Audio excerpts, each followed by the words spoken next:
বাতাসের গ্রাম। এখানকার সব মানুষ বাতাসকে নিয়ন্ত্রণ করতে পারে। তারা নিজেদের ছোট বড় সব কাজ বাতাসকে কন্ট্রোল করে থাকে। তারা আকাশে ওড়া থেকে কাপড় ধোয়া অব্দি সব কাজ ছোট ছোট তুফান তৈরি করে থাকে। এমনকি সেই জায়গার পশু পাখিরাও বাতাসকে নিয়ন্ত্রণ করতে পারে। কিন্তু একদিন হঠাৎ করে তাদের গ্রামে 5জন বাচ্চা আসে, যারা তাদের নাম বলে Doraemon, Nobita, Gian, Suneo, Shizuka. আর এটা নিয়ে স্টার্ট হয় একটি অ্যাডভেঞ্চারাস মুভি, যার নাম Doraemon, Nobita and the wind master. So চলো আর বেশি সমস্যা না করে বরাবরের মতো আমরা সবাই হারিয়ে যাই আমাদের সেই ছোটবেলার নোবিতা আর ডোরেমনের স্বপ্নের দুনিয়ায়।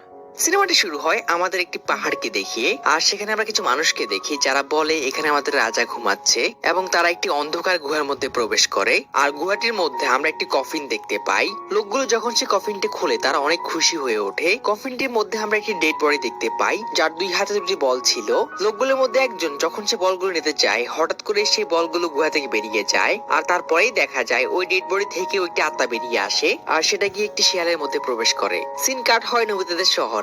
রাতে তাদের শহরে অনেক বৃষ্টি আর তুফান হয়, এবং সকালবেলা দেখা যায় সুনিও তার খেলনা নিয়ে খেলছে। হঠাৎ করে তার খেলনাটি একটি ঝোপের মধ্যে গিয়ে একটি বল নিয়ে বেরিয়ে আসে, এবং বলটি দেখে সুনিও ভাবে যে ওটা তুফানের সাথে এসেছে। সে ওটা নিয়ে খেলতে শুরু করে, কিন্তু একটা সময় দেখা যায় বলটি নড়াচড়া করছে। সুনিও বলটির কাছে যায়, আর তখনই ডিমটি ভাঙতে শুরু করে, আর তার থেকে একটি অদ্ভুত প্রাণী বেরিয়ে আসে, যেটা অনেকটা ছোট বাতাসের মতো দেখতে।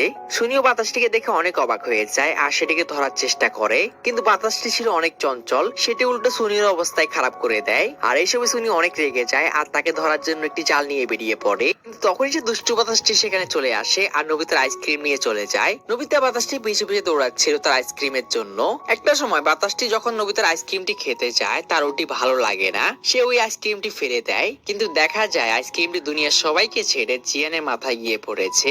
আর তখনই নোবিতা ও জিয়ানের সামনেই এসে পড়ে। সে নোবিতার উপর অনেক রেগে যায়, আর তাকে মারার জন্য তাড়া করতে শুরু করে। জিয়ান যখন নোবিতাকে মারতেই যাবে, এটা সে বাতাসটি দেখে, আর তার অনেক খারাপ লাগে। সে জিয়ানকে ধরে ডাস্টবিনে ফেলে দেয়। এই সুযোগে নোবিতা সেখান থেকে পালিয়ে যায়, আর আমরা দেখি সুনিও সে তুফানটিকে ধরার জন্য এখানে এসে পড়েছে। আর এই সুযোগে সে জিয়ানের উপর বদলাও নিয়ে নেয়। অপরদিকে আমরা দেখি বাতাসটি নোবিতাকে অনেক পছন্দ করে ফেলেছে। সে তার পিছায় ছাড়ছিল না, কিন্তু নোবিতা তো বাতাসটির উপর অনেক রেগে ছিল।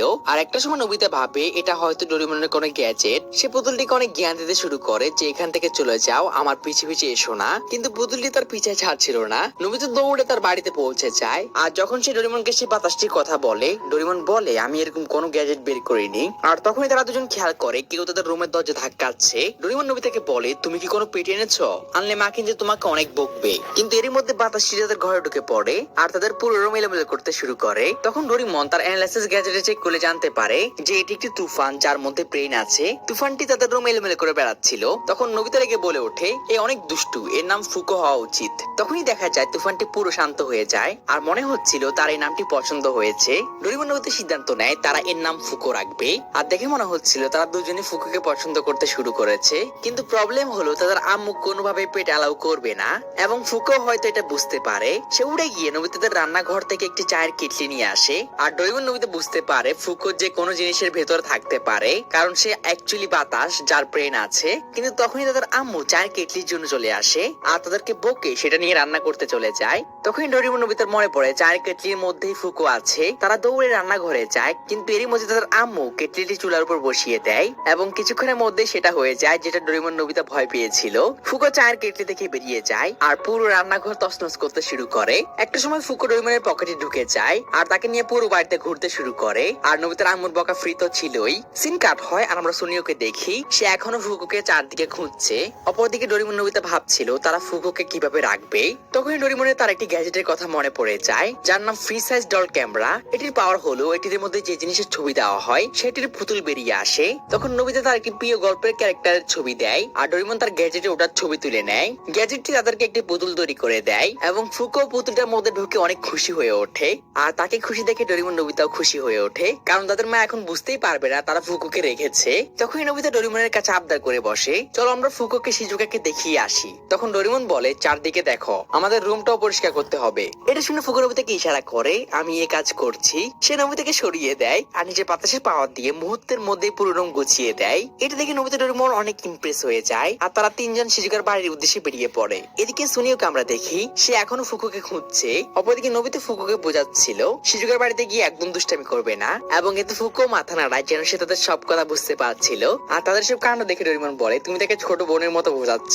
শিজুকার বাড়িতে যাওয়ার পর ফুকুকে দেখে দেখে শিজুকা অনেক খুশি হয়। নোবিতা শিজুকাকে বলে এটা হলো তুফানের মেয়ে, এজন্য আমি তার নাম দিয়েছি ফুকো। তখন ডোরেমন বলে আমি ফুকোর সম্পর্কে জানার অনেক চেষ্টা করেছি, কিন্তু বিজ্ঞানে এর সম্পর্কে কিছুই নেই। এরপর শিজুকা তার একটি পুতুলকে তাদেরকে দেখাতে চায় যার নাম কোয়ালা, কিন্তু নোবিতা যখন শিজুকার পুতুলকে কোলে নেয় দেখা যায় ফুকো অনেক জেলাস ফিল করে আর নোবিতার হাত থেকে পুতুলটি ফেলে দেয়। ফুকোর এরকম আচরণে নোবিতা অনেক রেগে যায়। এরপর ফুকোকে দেখে শিজুকা অনেক খুশি হয়। নোবিতা শিজুকাকে বলে এটা হলো তুফানের মেয়ে, এজন্য আমি তার নাম দিয়েছি ফুকো। তখন ডোরেমন বলে আমি ফুকোর সম্পর্কে জানার অনেক চেষ্টা করেছি, কিন্তু বিজ্ঞানে এর সম্পর্কে কিছুই নেই। এরপর শিজুকা তার একটি পুতুলকে তাদেরকে দেখাতে চায় যার নাম কোয়ালা, কিন্তু নোবিতা যখন শিজুকার পুতুলকে কোলে নেয় দেখা যায় ফুকো অনেক জেলাস ফিল করে আর নোবিতার হাত থেকে পুতুলটি ফেলে দেয়। ফুকোর এরকম আচরণে নোবিতা অনেক রেগে যায় আর তাকে বকা দিয়ে ঘর থেকে বাইরে থাকতে বলে, এবং দেখা যায় ফুকো এতে অনেক কষ্ট পায় আর সেখান থেকে মন খারাপ করে চলে যায়। যখন ডোরেমন শিজুকা নোবিতাকে বলে ফুকো চলে যাচ্ছে, এটা শুনে প্রথমে নোবিতা অনেক রাগ দেখায় যে সে চলে যাক আমার কি, কিন্তু পর মুহূর্তে ব্যাঙ্গকপটা নিয়ে পাগলদের মতো দৌড় মারে আর তাকে শহরের চারপাশে খুঁজতে থাকে।